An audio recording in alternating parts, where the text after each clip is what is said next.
বাপের বেটা হয়ে থাকলে আমার 3টা প্রশ্নের জবাব দাও, বাঘের বাচ্চার মতো দিবা, তাল মিলাবা না, সত্য কথাটা স্বীকার করবা, মানো আর না মানো।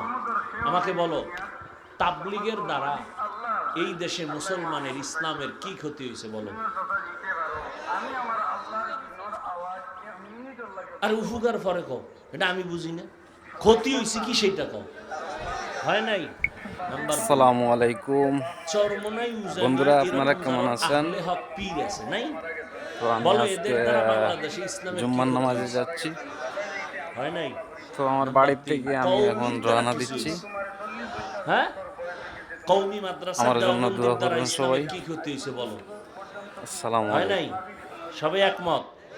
তাহলে দরজা আটকায় বাসায় গিয়ে কানে ধরে 3বার উঠবা আর বসবা।